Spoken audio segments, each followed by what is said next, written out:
Hey Waffle Gang, I do hope you are well. My name is Mark and today we're checking out some more Reddit stories, and if you do love a Reddit story, why not consider hitting that like, subscribe, maybe that notification bell too, and let's crack on with today's first story. Much love guys. Now today we're covering stories from the MaliciousCompliance subreddit, starting with DodoHead974 who says, Florida HOA nightmare. Old certified mail for a communication. You got it. Posting this now because I no longer live in the house or neighborhood, but at the time I lived in a lovely cookie cutter neighborhood with an HOA. This was one of those neighborhoods where they finished like 100 homes in a span of a few weeks, and it was common to see 8 or 10 moving trucks on any given weekend. The neighborhood went from ghost town to filled in literally a month. In Florida, most HOAs are required to use certified mail when notifying homeowners of violations. My HOA took this a step further, that all notifications to the board would be through certified mail. Received a violation? Response in certified mail. Requesting a hearing? Certified mail. Want the bylaws? Certified mail. Now, this last one might strike you as odd, because how would you know to request the bylaws by certified mail? If you didn't have the bylaws already, you might ask. Let's put a pin in that one for now, because upon moving in, they were kind enough to provide the CC&Rs, outlining what we could and could not do, but not the bylaws that told us how to handle violations and complaints. So I moved in and everything is great. At first. That is about until the 3rd month, when there's a big packet taped to my door, a notice of intent to lien. The packet explains that I was delinquent on a number of violations, many of them repetitive. On the list are things like not keeping the garbage cans out of sight.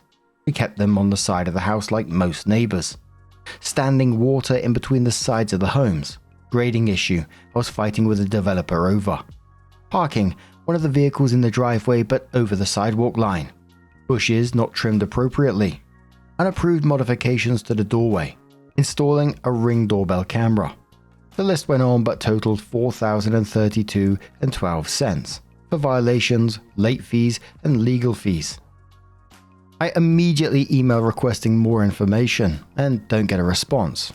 I do this for a few days before threatening legal action in an admittedly hostile emails, to which I finally get a response indicating that all communications regarding violations will only be addressed via communication methods approved in the bylaws. I request a copy of the bylaws. All requests for the bylaws must be submitted via approved communication methods as per the bylaws. At this point, I'm about to go postal. But if Edmund Dante could wait 14 years for revenge, I could take a breath and figure this out. The notice gave me 45 days and it had only been a couple of days. I had time to figure this out. Little known fact about developers and HOAs in Florida. The developer is the one that drafts the initial CC&R, bylaws and legal documents, then hands it off to the board. My developer, whose name starts with D and ends with a word that sounds like Schmorton, was already on my shit list for a number of issues, including the improper grading. When I emailed my contacts requesting a copy of the bylaws, I don't think they wanted to add to the growing list of shit I was vehemently emailing them about already, and had a copy within minutes. That's when I found the certified mail language. Now, the wheels were turning, because it stated all communication was to be by certified mail. Each violation was to be filed separately and delivered by certified mail. Each notice of failure to cure and the late fee, certified mail. Everything. I had 8 unique violations plus repeat violations over a period of 9 weeks. At a minimum, I should have received like 22 notices via certified mail at around $7 a pop. Cue MaliciousCompliance. My revenge, MaliciousCompliance, was two-pronged. My morality has developed to a fashion that if you want to wrongfully take from me, I'm willing to spend just as much as you want to fight you. They wanted 4K from me, I was willing to spend a good amount of that just to fuck with them. I took off 2 days from work and prepared a little game of fuck around and find out. So step 1 was to draft a single page. No personal details, but explaining my situation and warning any neighbors going through something similar, what the bylaws indicated, and that all homeowners should immediately request a copy of the bylaws via certified mail. I provided the board address, the language to include, which stipulated that the response from the board even if it was a copy of the bylaws, was to be by certified mail, meaning a printed copy of the bylaws, which was 29 pages. I also encouraged anyone fighting infractions or having received a notice of intent to lien what to do. I printed about 150 copies because that's how many houses were in the neighborhood. Roped in a few close neighbors and we stuck a notice on about every door. Step 2 was to fight each violation individually. I drafted a template language indicating that I was refuting each violation. Some more boilerplate language on why it was refuting it, and the coup de grace, a final addendum formally requesting copy of receipt of delivery for each notice having been delivered by certified mail, as per the bylaws. I customized each one specific to the violation, and copied in any specific language from the CCNR that proved I was not in violation, and sent 23 certified letters, 22 for violations and an extra one that was notice of contest for the lien. Here's another little tidbit about Florida law. HOAs operate under something called rebuttable presumption, meaning any request for official records had to be responded to within 10 days. I sent the letters on a Thursday, and each letter included a request for official records, a copy of the record of delivery. They had 2 weeks. About a week and a half later, I got a very strongly worded email basically saying all the violations were valid and that I had another 25 days to comply or they would pursue the lien. I responded tersely. All communications regarding violations must be done in approved communication methods as per Article 9. Communication methods as per the bylaws. They had a few days to draft a response and include the records I requested and mail them to me, certified and individually, as per the bylaws.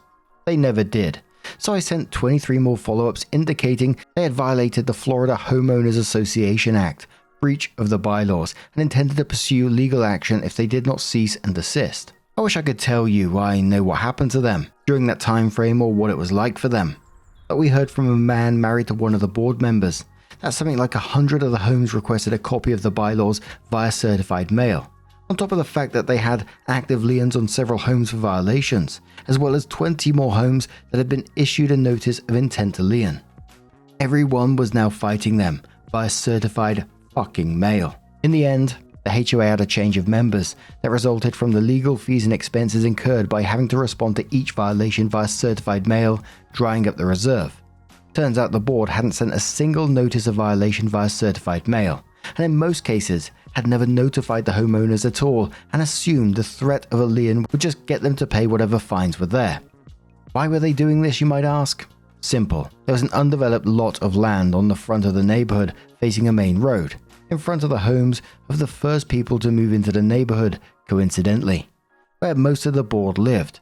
The developer had held on to the plot and was intending to sell it to a commercial developer, but had offered to sell it to the neighborhood at a premium.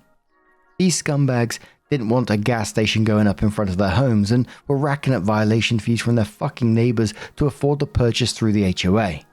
The lien on my home never materialized, and while I never admitted it was me, word must have gotten around because within 2 weeks, the developer, who'd been dragging their feet for months on my complaints, did everything.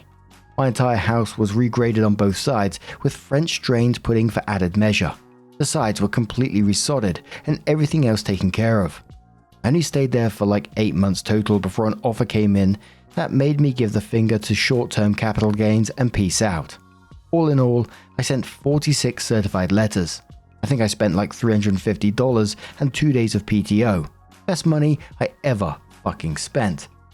I feel I always have to say this on the back of HOA stories, and we always cover the worst of them, so I'm not saying every HOA is the same, but sometimes they really are their own worst enemies. Imagine creating this absurd certified mail only rules to try and intimidate homeowners, only for one guy with free time, spite, and a printer to completely turn the system back on them. Absolutely fair play to him. Loved the fact that he got all the neighbors involved at the same time.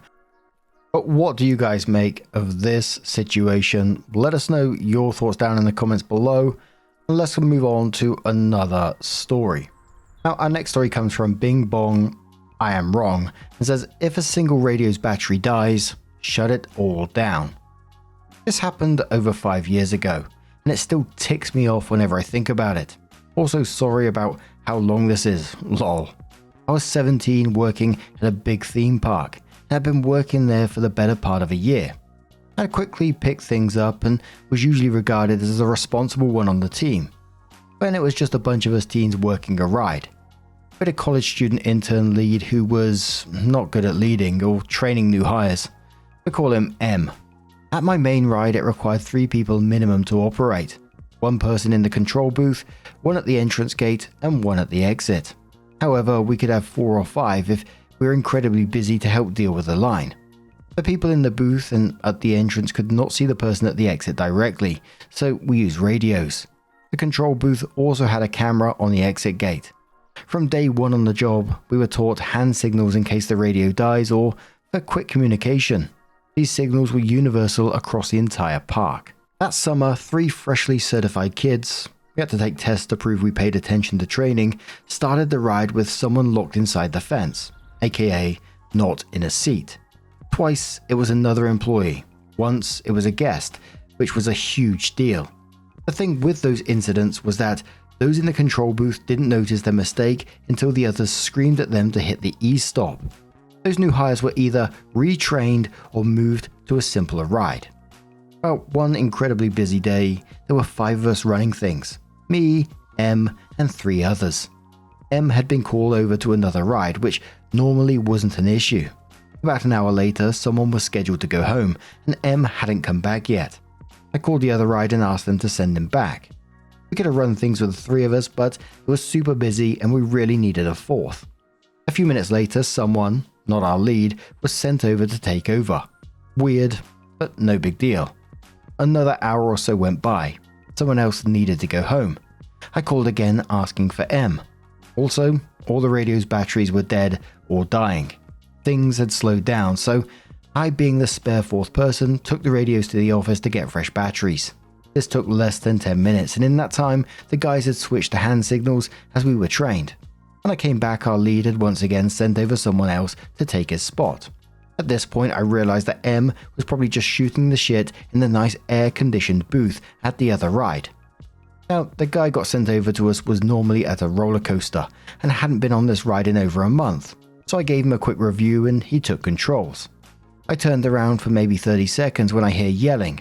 I turn around and the ride was stopped maybe 3 feet off the ground with our entrance guy locked in the fence. The guy at the controls saw what he did and hit the E-stop. Something that the other screw-ups that summer did not think to do. I had to call upper management, and wouldn't you know, M came running over. This time the highest of the higher-ups came over as well. They pulled each of us aside and interrogated us, which was odd, then walked away and talked for like half an hour. Then they fired the guy at the controls on the spot and came up with BS reasons to get the rest of us removed from running rides. They absolutely were only doing that to make an example of us. I tried to rip into M for shirking his duties, but as an anxiety-ridden kid, it didn't hit very hard. I was mainly pissed off that they fired the poor guy who never should have been there in the first place. Remember, I took the already dead radios earlier. They tried to say I had removed communication devices from the ride area, which prevented them from letting controls know they were outside the gate. They were basically trying to pin the whole thing on me. Total bull, because this happened after I brought them back. I assume M threw me under the bus for being in charge while he wasn't there. Also, we had hand signals. I tried explaining that to them, but they didn't give a shit. I refused to sign the paperwork, which would be admitting fault. So this fight was stretched over multiple days. Plus I was leaving for college in like 2 weeks and didn't want to spend my last days of summer cleaning bathrooms. They gave us a new rule. If a single radio was dying, we had to call a manager to fetch us a new battery, even if we had people spare to go grab one instead. If a radio died, we had to close the ride. Managers roamed around the whole area and were responsible for so much, so if you called them and it wasn't urgent, it could take a long time for them to show up. The next day, my radio was dying. I called the manager. Half hour goes by. I call again. My radio died. I shut down the ride. The people in the over an hour line got pissed. I explained to people that we had to close because of the radios. Naturally, they got even more pissed because of how stupid that was. Manager shows up minutes later. I took the battery from him with a smile on my face and he left without saying a word. After many complaints, management was magically fine with us using hand signals again. I never signed that paperwork. I left for college, and funny enough, M also went to the same college. I ran into him once, and he just kind of nodded at me. I gave him a dirty look, and I never saw him again. The next summer, I was rehired by the park as a lead, and actually did my damn job. This story is so infuriating in some ways because the actual problem was obvious from the start. A lazy lead abandoning his ride and management scrambling to protect themselves afterwards. And then trying to scapegoat a 17-year-old for changing dead radio batteries exactly like they've been trained to do. And then the management solution was somehow even dumber in this. If one radio dies, shut the whole ride down. The obvious thing actually happened. Cue the angry guests, hour-long lines freezing, and managers suddenly rediscovering that hand signals had worked perfectly fine all along. Absolute morons. But in the end, good on OP for standing up for themselves. But what do you guys make of this one? Let us know your thoughts, and let's have another story from vikingzx, who says landlord maliciously compliance themselves. This happened a few years ago in my last apartment. My roommate and I were living in a basement place with upstairs neighbors, and the owner decided he wanted to sell. The upstairs neighbors ended up buying it and became our new landlords, and they were awful at it. I could fill a whole post with the amount of stuff they tried to get away with, but we're here to talk about one particular instance. But suffice to say, they had no idea that landlords had responsibilities and simply saw us as tenants as a source of income that should be ever growing, hence our rent suddenly spiking and why we left. But there was one time they maliciously complianced themselves. See, they had a habit of trying to push stuff on us that was blatantly illegal. Their first contract, for example, said among other things that they had the right to enter the apartment at any time they wanted and could go through our stuff if they wished because we were living on their property. I pointed out that this was highly illegal, and they grew very upset, saying, well, we'll see about that. This clause later suddenly became the real one before we signed. One day, however, our lone fire alarm stopped working. As dutiful tenants, we reached out and said, hey, the fire alarm stopped working. Their response was a predictable sort of, so what? We need to have a working fire alarm, we replied, and it's the landlord's duty to provide working fire alarms. They replied, no it's not, you want one, you get it. We said, the law says otherwise. And here's where they maliciously complianced themselves. Possibly because they were getting tired of being corrected. They got snooty with this one. They got a very sarcastic response. Oh, it does it? Well, we'll just see what the fire marshal has to say about that. Me and my roommate, upon receiving this message, burst out laughing. But they were serious. They thought they were going to contact the fire marshal. He was going to side with them, and that they would come down on us hard. I don't know what their expressions were when we said, okay, yeah, do that. However, the next morning, there's frantic knocking at our door. There's the landlord and his family looking very concerned with a bag of brand new fire alarms.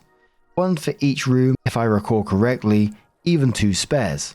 He begs to be let in outside of the 24-hour notice and says it's an emergency. He has to put these alarms up right now.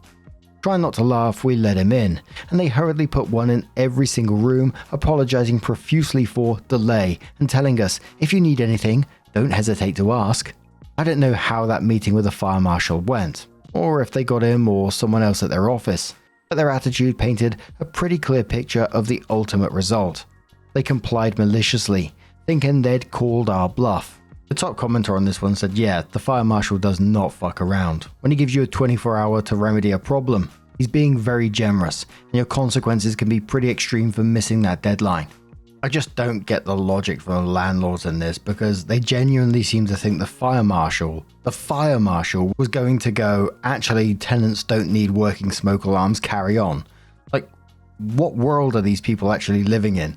And it would have been great to be like a fly on the wall in that situation during the phone call when he went from like smug confidence to immediate panic the second they realized, oh wait, this isn't optional and we're going to get absolutely wrecked for this.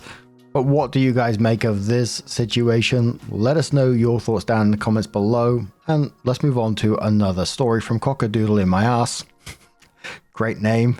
It says, you want to fix our working hours? Our contracts have something to say about that. Early last year, we had a new manager take over the department. He previously headed another IT department in Germany, but moved to Switzerland to take the role in hours. Our team is spread over Switzerland, Spain, and Mexico, with second line in Spain and Mexico and third line in Switzerland and Spain. It was a few months before he started making changes that were mostly small. We had to record how much time we spent on tickets, provide weekly updates on our changes and projects, and our monthly department meeting became fortnightly. It meant a bit more bureaucracy here and there, but it was mostly fine, nothing excessive. But about 6 months in, he made a change that none of us really liked. While Switzerland and Spain are both in the same time zone, in reality our times don't really line up.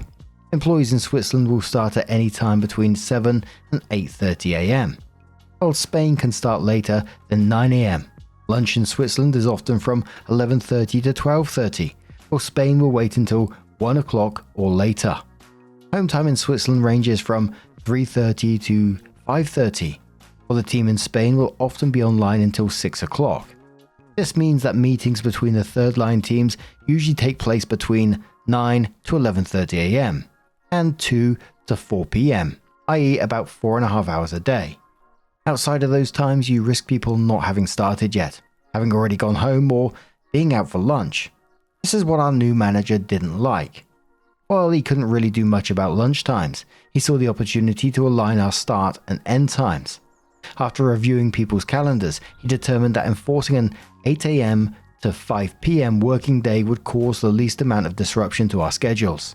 This would increase the number of hours where all were available by 2 per day or 10 per week. When he told us about the change, none of us were happy. Even those that wouldn't be impacted because it already aligned with their usual start and finish times were annoyed on behalf of those who would be impacted. When we asked why the change was being made, we were simply told it was about us all being online together more. Some people complained that it would impact out-of-work commitments, and we were told he would make allowances, but only temporarily. One guy said that he only takes a 30-minute lunch break, so this would mean he goes over his weekly hours. The manager said he would look into that. Then an older member of the team asked if he had run it by HR. The manager said no, this isn't something he needs to run by HR. The same guy then asked if we would have to start recording our hours. The manager said no, this has nothing to do with recording hours. Turns out the manager made a mistake here. You see, in Switzerland, by law, employees need to record their working hours and employees need to retain records to ensure compliance with labor laws. There are, however, a few exceptions. Smaller companies can simply record the number of hours worked each day. Meanwhile, senior employees can be exempted from logging their hours if they meet a certain salary threshold, and their role allows for autonomy in the hours worked. All the engineers on the team based in Switzerland had to sign this waiver. It wasn't uncommon for us to work 11 hours on one day, and then 5 hours on the next. It wasn't uncommon for us to work 30 hours in 1 week, and 50 hours the next. We never recorded these hours. We never explicitly told our team leaders or manager. It was simply understood that some days or weeks would be busy and, as we managed our own time, we'd make up for it later. We were trusted to manage our own time, and if we didn't sign the waiver to exclude us from logging our hours, it would create a mess for overtime, time in lieu, etc. But one of the conditions for signing this waiver was that we were free to determine the majority of our working hours, which courts had clarified was defined as 50%. If we are contracted to work 40 hours a week, then our employer can fix 20 of those hours, and we can choose when to take the other 20. The manager had now fixed 100% of our hours. We were no longer eligible for the exception granted to us. For us, we could continue working the dictated hours and legally we would be fine. But if someone reported our employer to the government, the company could be fined and potentially be forced to log all employees' working hours or lose the ability to file working time waivers, i.e., engineers couldn't work out of hours to perform maintenance and updates. The impact to the company could be huge. So the guy that asked the question went straight to HR and informed them of the manager's new policy. HR, recognizing the legal risk that such policy could create for the company, went straight to the manager's director. The policy was put on hold later that day. On the Friday of the same week, another meeting was held. The manager apologized for not familiarizing himself with Swiss labor laws before implementing the policy and instead decided to implement a new one, which would be legally compliant. Spain would continue with the 8 a.m. to 5 p.m. working hours. For Switzerland, 50% of our working hours would be fixed, 8 a.m. to 10 and 3 p.m. to 5 p.m. In short, the first and last 2 hours of the day were fixed, and would have to fill in the rest with our free hours. It was dubious at best. I looked at my calendar for Monday and see I have a meeting at 11 and another one at 3 p.m. So I quickly ping a message to the two people on the 11 meeting. Then Monday comes around. At 6 a.m. I log in and see the other two members of the team I'd spoken to on Friday are logged in from home. I drop them a message to say hi. Our plans are to work until 10 and then log off until 11 when we have a meeting together with some of the team in Spain. Take lunch from 11:30 to 1:30 p.m, then finish at 5 p.m. Two people arrive in the office at 7 a.m, having planned to take a 2-hour lunch break in the city. The rest of the team based in Switzerland, another 4 people, logged in at 8 a.m. and quickly hear what the other half of the team were doing. One was working from home, so wanted to be done as soon as possible, and one had an appointment at 5:30 p.m, so had to stick to the manager's implied schedule. But the other 2 that were in the office had free time that evening. At 11:30 they left the office, returning just before 3 p.m, having spent the afternoon on a boat sailing around Lake Zurich. At 5 p.m, they both left the office and clocked up the rest of their hours working from home. On Tuesday, the fixed hours for the teams in both Switzerland and Spain were scrapped. The manager left the department a few months later. So this manager really sort of walked into Switzerland thinking, I'll optimize these engineers without first checking the tiny detail of Swiss labor law. And the best part is that the team didn't even need to rebel dramatically in this. They just followed his new flexible schedule exactly as written and immediately exposed how stupid it was. Half the team logging at 6 a.m, taking yacht tier lunch breaks on Lake Zurich and clocking back in from home later. Just perfect. Also love how the manager went from, at the beginning, I don't need HR, to apologizing within 24 hours. The older employee who asked the right questions absolutely knew that disaster was coming from a mile away. But what do you guys make of this situation? Let us know your thoughts down in the comments below. And just a huge thank you for being here today, getting involved in the stories, your love, your support, your time. It always means the absolute world to me. So thank you so much for being here. Truly, it's absolutely amazing. And hopefully, I'm going to see you in the next one. Take care and much love. Wake up, get up, stretch my legs, eat some breakfast, milk and eggs, brush my teeth up, wash my face, throw my clothes on, start my day. Wake up, I can smell the smoke from the bacon.